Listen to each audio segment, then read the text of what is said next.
Very good. Okay, so welcome everybody. First of all, thank you for joining us this evening. Just to go over how to prepare for the Royal Highland Show from an ROR perspective. I'm really excited to be joined by, well, the experts on ROR showing, particularly in the Royal Highland. For the Royal Highland Show. I have to say, I've never been to the Royal Highland Show. I am completely ignorant about this, so I can steer the ship a little bit, but I need everybody else to fill in the gaps for me, please. That would be great. So let's get going. Tonight, what we'll cover, I'll introduce you to everybody on the panel in a moment. We'll go over the purpose of the webinar. Then we'll look at an overview of the ROR Scottish Show Series qualification and the finals, which are obviously the Royal Highland Show. Then I'll be handing over to Jackie, who'll be talking about the preparation for the final. So preparation of horse, preparation of rider, what the judges are looking for, and then we'll go over, the ROR team will go over welfare in ROR showing and then take any questions at the end. So if that sounds okay, I will get cracking with that. So first of all, introducing Jackie. So Jackie is a ride and confirmation judge, and I am highly aware of being a very, very successful competitor, because that's how I know your name is from a competitive point of view rather than necessarily a judge point of view, because I haven't been involved in ROR showing for very long, but I think your perspective on this would, I know you did it last year for us and it was really, really good and very insightful. So I know you'll be able to share an awful lot of very good knowledge with us. We've got Margaret, who is in charge of all things ROR showing and is very much the guru. And if you email anybody about ROR showing, it's generally going to be Margaret that answers your questions. And then we've got Aileen, who is the ROR Scotland RDO. Sadly, Aileen is leaving us, so it will change over the next couple of months. But you'll get, if you're in Scotland, then you'll get an email introducing the new RDO eventually.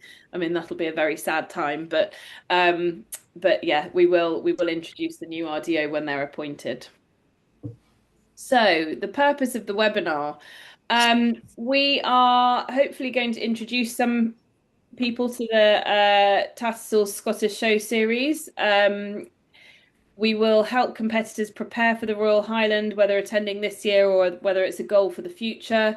We want to give an overview of the qualification process and what to expect when you get there to the finals, and to help ensure that the Royal Highland Show is an enjoyable experience for all our members. Just very briefly, I wanted to put this in there just in case anybody is unaware. You do have to make sure that you've got current, up-to-date ROR competition membership. So it's currently set at £26 per year. And if you look at the graphic in that, you just have to click Join ROR and that'll take you to the right place to make sure you've got your competition membership up to date.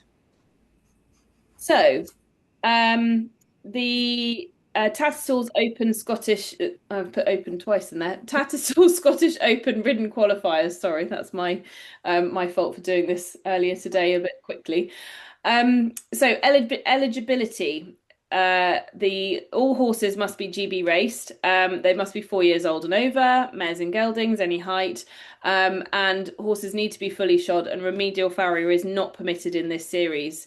The format is you will be judged under riding horse class rules on type, ride and conformation. There is a ride judge in qualifiers and the championships in this series. So your judge will be ridden prior to confirmation judging. And then racing injuries and blemishes in this series are not ignored. So what's the date for this year's Royal Highland, guys? 18th, isn't it? 18th, I think, yeah. 18th. Very good. So Thursday. Yeah. Thursday. Yeah. So we're rapidly heading towards it, aren't we? Mm-hmm. So obviously now you'll be qualifying for next year's Royal Highland Show. So if that's something that you want to do in the future, then this is, hopefully we can help you with that as well. Preparation for the finals. This is where I need Jackie's help very much. Oh. So preparing your horse. A couple of things that I've just listed here that come up time and time again when we're talking about preparing horses for finals is obviously making sure that they're mentally prepared. We talk a little bit about training schedules and health and fitness in that, but then also probably the most common one is turnout and presentation. So I don't know, Jackie, do you want to just talk us through a little bit about each of those topics from your perspective? Yeah, okay. So, yeah, it is a big atmosphere at the Highland. Lots going on. So, please prepare your horses, get them out and about. You can't do it all at home. Training, you've got to really, I don't know, it's just a matter of each individual horse can cope with it. I do use earplugs in these big shows, and I think if you feel the horse is uptight, please try them at home first. Don't do them on the day. Get there early and let your horse get on the horse, show it around. There's plenty of people riding about. Make sure you use the collecting ring. Find out where the collecting ring is, because there's only the one, and it's very small. Yeah, turn out on your horse. You should be thinking about it now. You should be prepping the horse. Make sure it's got its summer coat. Obviously, it's very hard rugging up at the moment because we're rugs on, rugs off with the weather. Trimming the tail. I don't pull the tail, but I do trim them, and I start trimming at the beginning of the season and keep the trimming going. Plaiting, if anybody's worried about the plaiting, don't be frightened to put on Facebook, but there is professional platters at the Highland Show, and yeah, you do pay, but they are fantastic, and they'll come and plait your horse up the night before or first thing in the morning. And I've got 2 or 3 people who would do that for you. So if anybody struggles with the plaiting, please just find me a text and I'll give you a number to ring. Turnout is a big thing. I mean, the overall picture, rider and the horse, goes a long way to the judge's eye. As soon as you come through that show ring, it's like, yeah, the overall picture has got to be there. So turnout, plaiting, pull tails, not long tails down the floor. Please trim your tails. If you're a show horse, get the tails cut up, because there's so many of you out there come in with dressage tails, and it's a no-go for the show ring. So little things like that goes a long way for the judge's eye. Okay. And just talking about making sure that they're mentally prepared, because like you said, it's a big atmosphere at the Royal Highland. Is there anything that you do with your horses specifically that you think really helps them be prepared for a bigger show? Yeah, I mean, we do lots of clinics. You've got to train them with lots of horses in the arena. It's no good just schooling on your own. If you school with 1 or 2, it's still not good enough, really. So your clinics are good because you do get it doesn't have to be an ROR clinic. Go to any clinic, Even I've seen us go, if there's a jumping competition and you're not going to jump, you can still go and mix about and do a bit of schooling with a big atmosphere. So yeah, use your venues, really. You can't do it all at home unless you've got 4 or 5 different riders riding other horses. Yeah. Aileen? I think it's something for all the competitors to think about, and we've spoken about this at clinics and at shows, is, as Jackie says, get them in a busy environment with other horses. It doesn't matter if it's a Clydesdale, a Shetland pony, and something else in the arena. Get them cantering round with you, but something else is get your friends to come along and be on the peripheral of the arena. An umbrella up, an umbrella down, a dog. Yeah. Kids are running around because so many people prepare in a silo, and you can't underestimate the atmosphere at the Highland. We're adjacent to the runway in the Lorry Park. It starts from the minute you come in. So the more prep you guys do at home, the more successful you'll be. You also have the show jumping going on right next door. as well as the Yeah. play kicking off at the same time and the show jumping. So you really need to prepare. Yeah, this is why I'm saying about earplugs, Margaret, because like when there's a clear round, they do that burst of music. Yeah. I don't know whether you've heard it before, Yes. and then it's just massive. Mm. Yeah. Funny enough, there's airplanes going off, but the horses seem to cope with it. Yeah. But like that music and the show jumping, it's over the crowd and it does attract them. But the earplugs do calm them. We Yeah, used but don't do them on the day. You must do that, practice at home. Absolutely. We used to when we were getting the event horses ready to go to their first event with the tannoy, that and we used to play the radio really loud in the arena. I mean, that might be an idea as well. We used to have I'd get somebody to turn the volume up and then turn it down again and then turn it up again so that the horse got used to still listening to you, but even with all the distractions around. We actually did that for Hoys. We played the music. Oh, really? Yeah, we did. We hired the indoor arena and put the music on, blasted it. So yeah, that was without earplugs as well. So yeah, but that's a good idea. Yeah. I think just making sure that your horse, because obviously, we refer to manners in showing and things, but actually, if your horse is mentally settled, then they're far more likely to stand still and be calm and they're not, if they're overwhelmed by the situation, you're far more likely to have a, not a great ride, and you're not going to be able to stand still, and then he's not going to present very well to, in front of the judges. So that's all going to it's in your best interest, isn't it, to make sure that your horse is not overwhelmed by the whole situation as far as you can. Yeah, it happens time and time again. As soon as they set off into the arena, they go into the racing mode. Half of them just kind of can't cope with the busyness. So yeah, please just practice at home and just get out, loads of horses around them, and like you say, the music as well. Just we've got 6 weeks. It's 6 weeks yesterday, so you've got loads of time. Yeah. But I think if they're properly prepared, though, they won't go into the racing mode. I think, exactly. Well, yeah. And I suppose, sorry, Margaret. No, it's fine. I was finished. I suppose as well, if you have your set routine of what you do every single time and you're really calm and that's established as well, then your horse knows, okay, first of all, I get off the horse box, we do this and the my owner does that, and then we get tacked up and then we get on it, and there's a very set routine to it. And then, and then we might go in the collecting ring, and then we go, and they know that actually it's all going to be okay afterwards. You're leaving less to kind of go wrong.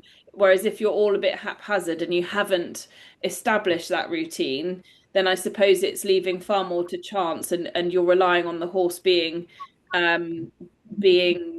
relaxed of its own accord rather than you taking charge of it. If the rider's uptight, the horse is going to be uptight.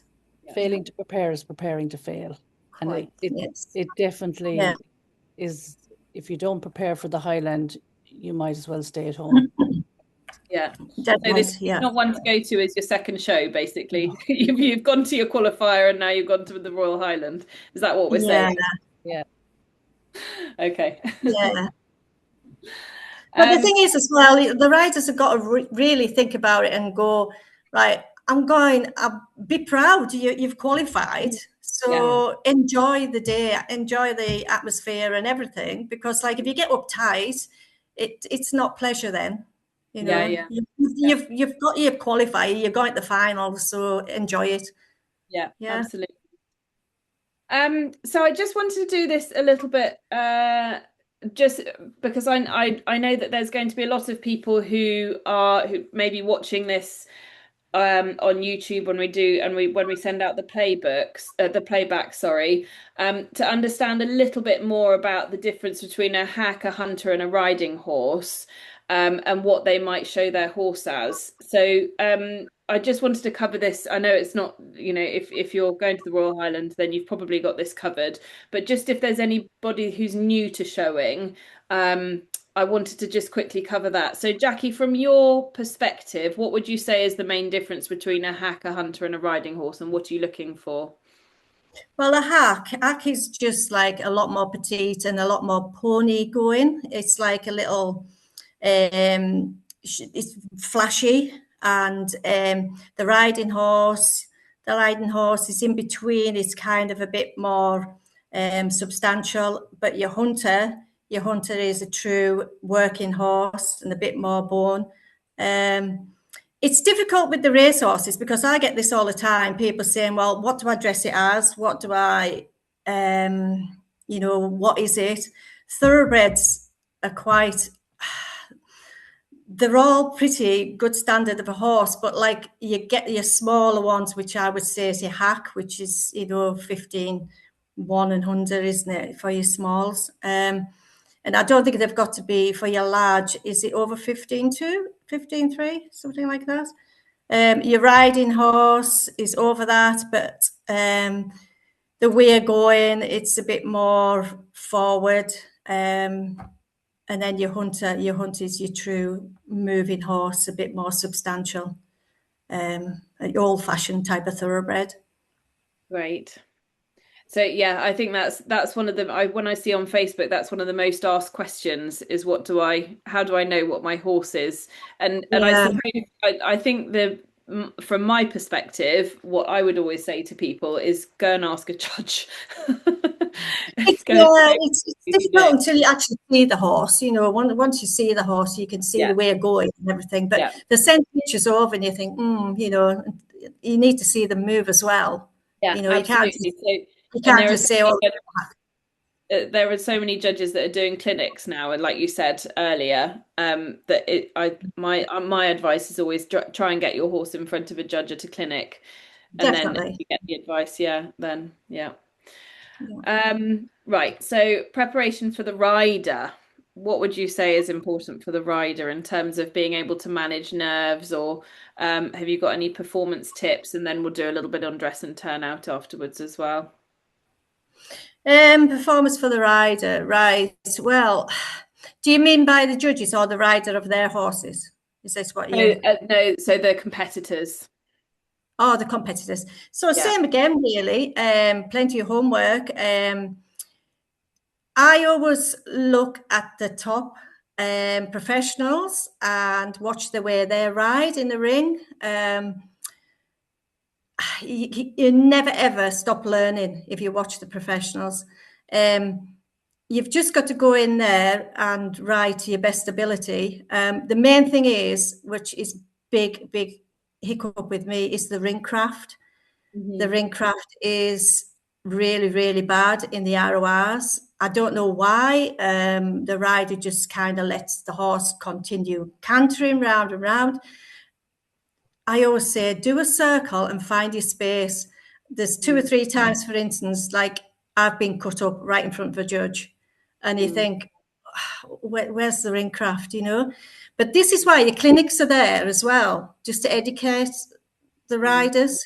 So yeah, it's more, I think it's just a nerve thing coming through the jockey, and just think, I've got to keep cantering in front of the judge.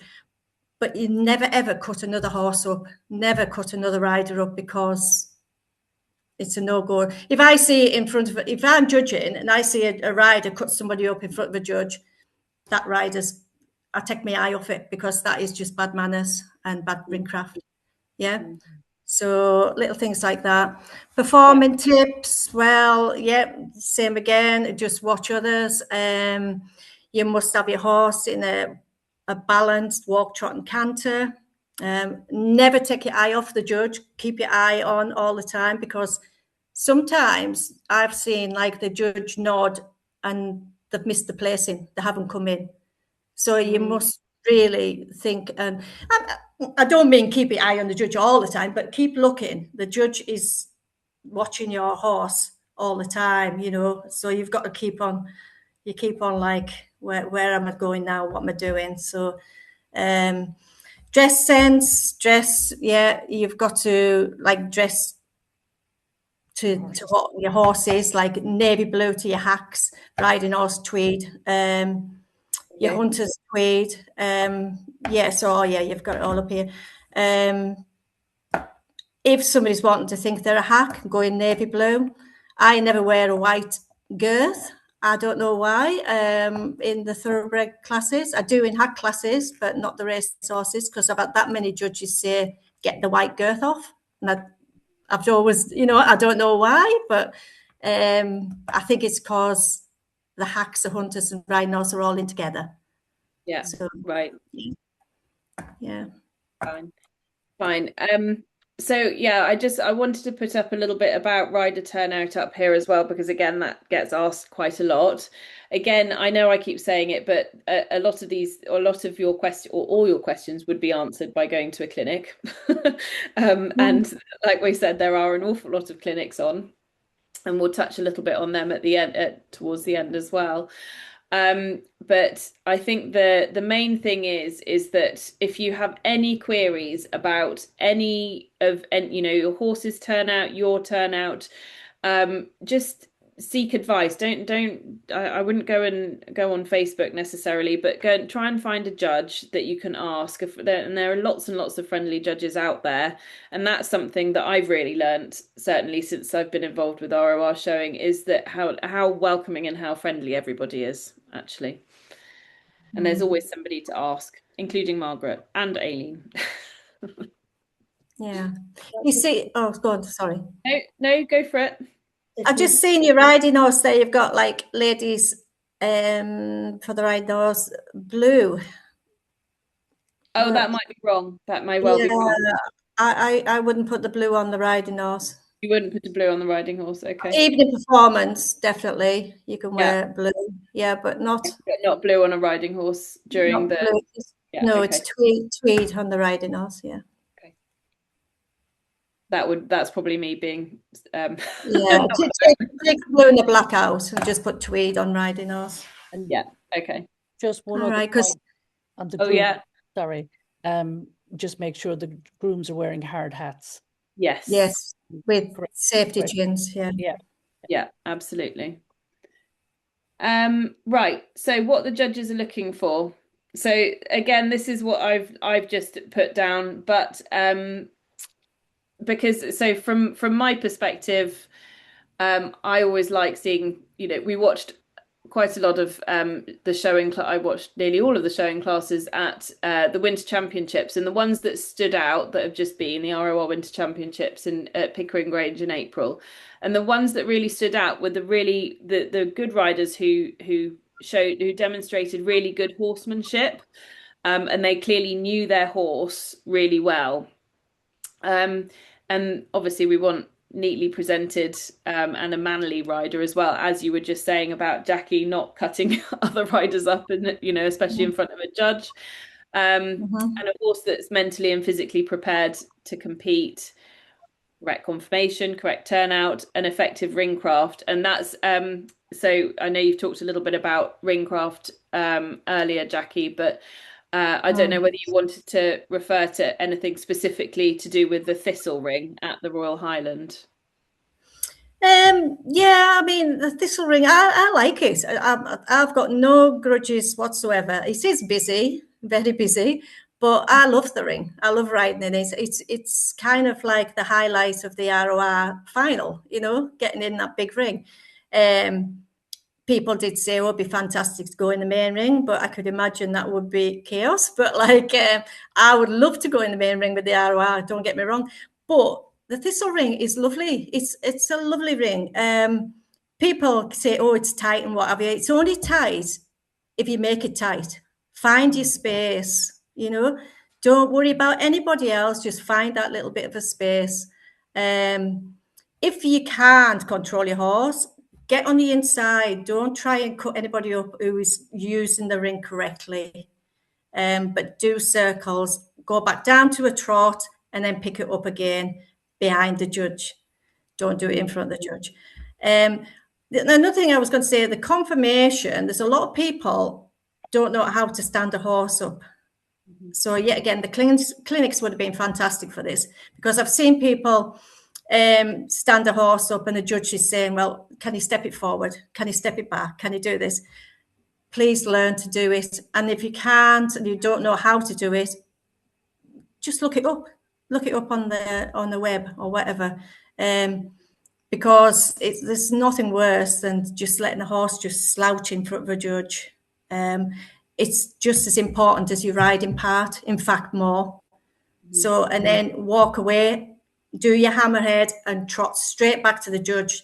Do not go offline, because this happens so many times. But your confirmation is a big thing, a big mark.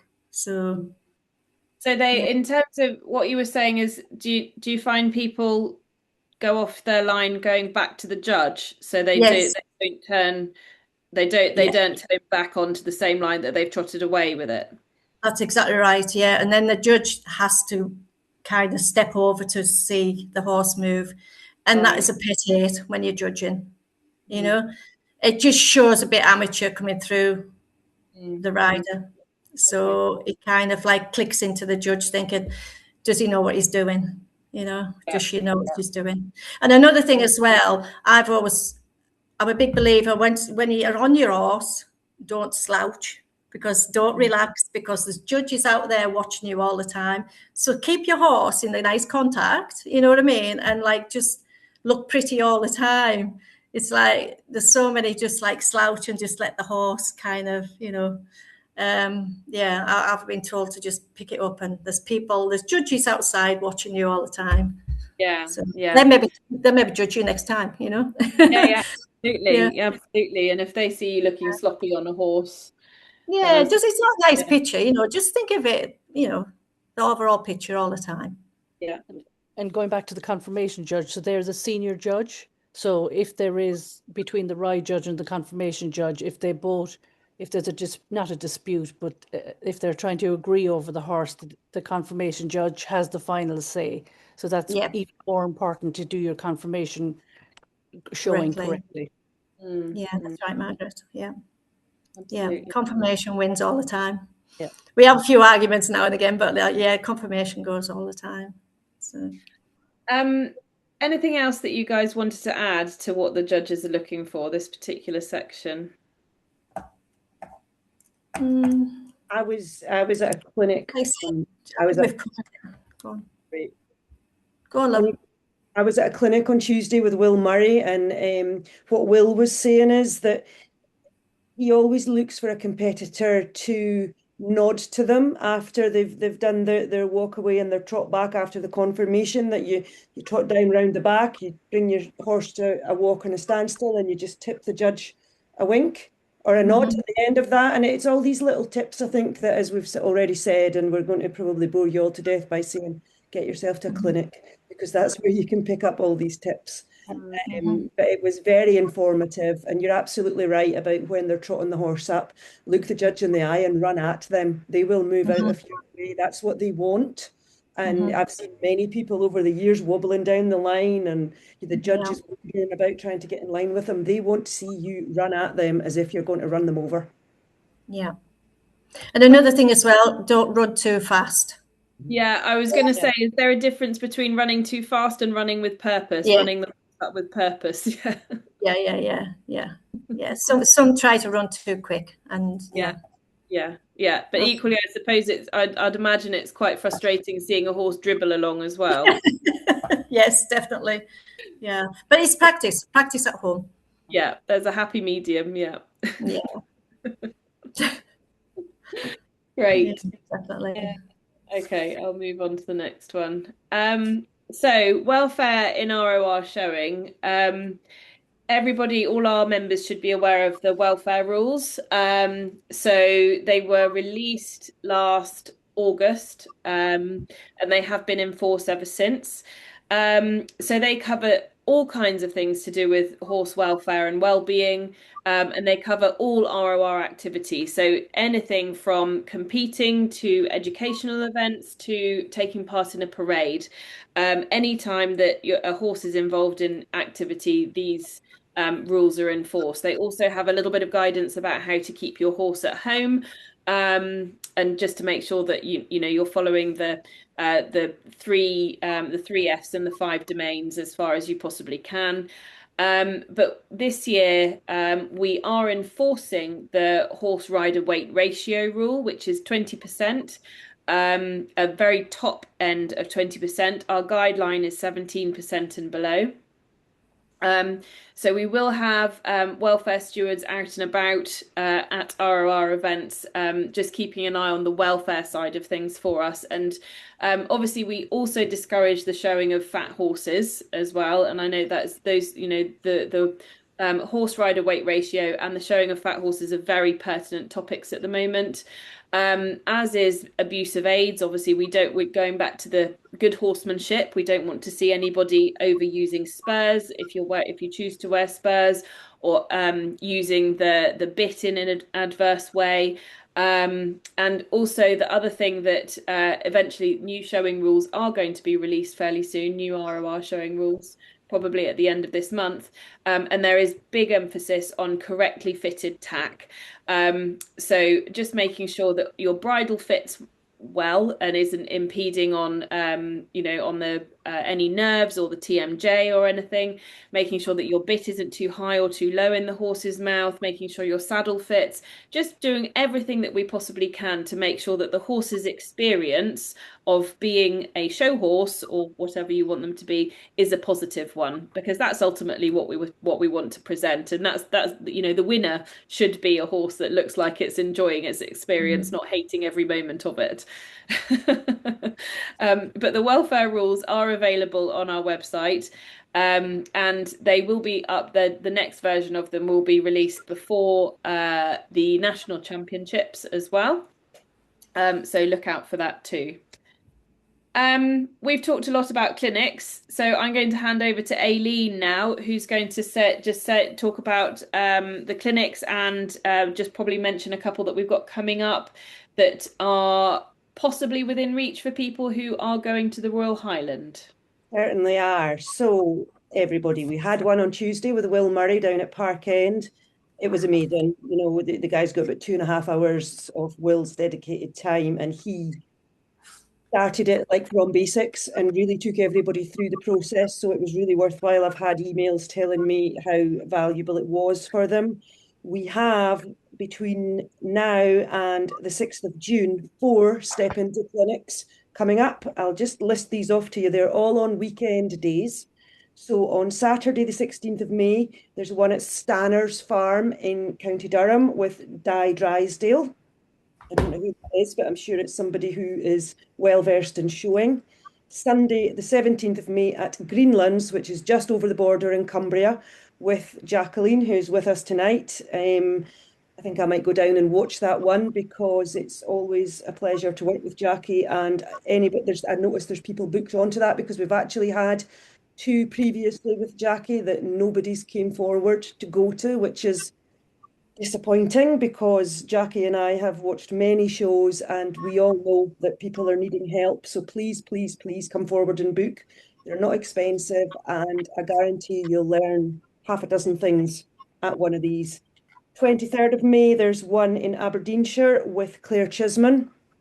Claire is a very well-respected judge. Her sister has been at the forefront of ROR for years, Hannah, with horses, both, in lots of disciplines, but she has achieved a hell of a lot in the show field. So again, nobody's booked onto that. Saturday, the 23rd of May at Boganraith.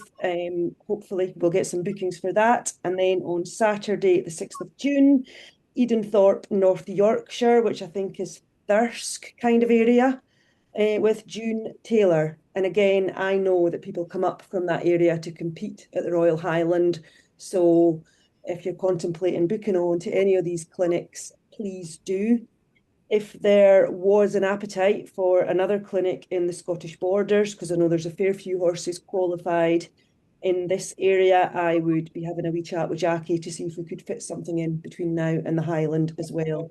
And I would either be able to find a farm field on grass to do it, which is always advantageous when you're going to a show on grass, because we do so much on the surface. I know plenty of farmers that might let me pinch a field for a day with good parking. So I'll have a chat with Jackie offline about that. So if anyone is keen drop me an email, scotland@ror.org.uk, and we'll see what we can do to help you. We've got 5 weeks and 6 days to get you all prepared, and I would love for the Highland, for everybody to go to the Highland and people to say, excuse my language, Jesus Christ, we've set the bar high in Scotland.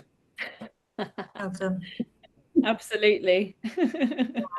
Well, Great. And I have to say we've had such good feedback from all of the step into showing clinic, well, all of the step into competition clinics, but we've had really good feedback from the step into showing clinics as well, which is just lovely. And I'm sure that it was, you know, anybody that attended any of them will have got an awful lot of knowledge from them. So I'll just leave that up there, ROR contacts, just in case anybody wants to get into contact with us at any point. Margaret is obviously the showing guru and knows all about ROR showing. I was just checking that you had my email correct. You do. I do, thank goodness. Oh. Thank goodness. Any questions at all from anybody? I'll monitor these if you want, Ali, so we can see them coming in. Sorry? I'll monitor the question box if you want. Thank you very much. Just while we wait for any questions to come through, Jackie, is there anything else that you wanted to cover tonight that we haven't touched on yet? Right, it's just, I'm thinking if people are coming the same day as the show, please, honest to God, make yourself, last year there was traffic jams, and I know a few people missed the classes because they couldn't get in. They were in the queues, and this was in the hunter classes, so they missed them. We have got a time schedule this year, which is good because it's 12:45, which has never been in the schedule. It usually follows on after the sport horse, but we've actually got a time, so we're not kind of like thinking, oh God, is the sport horses finished yet? You know, that was a problem last year because we were running up and down to see what time, you know, the horses were going to finish. But we have got that scheduled this time, so that's good. So we can work around that timing. Other than that, quarter marks. If people struggle with what quarter marks to put on the horses to make them look right, you were going on about hacks riding horse hunters, do your homework again because they're all different quarter marks, and it's overall picture. So if anybody wants a hand or a help with that, just send us a text and I'll help them out with that. Well, that's very kind. Thank you. Yeah. Brilliant. Well, we haven't had any questions through yet, which means that we must have covered everything beautifully. So unless anyone wants to throw in some questions now, I will say thank you very much to everybody for their input tonight, because I absolutely could not do that without you. So thank you, Jackie. Thank you, Aileen. And thank you, Margaret. And good luck to everybody who is going to the Royal Highland, whether it's this year or any future years. Best of luck. Yeah, absolutely. And also, yeah, just get in touch if there's any questions at all that you have. Just get in touch, and we will do our very best to point you in the right direction for some answers. Fab. Will you stay on, Jackie, so I can pick your brains about something?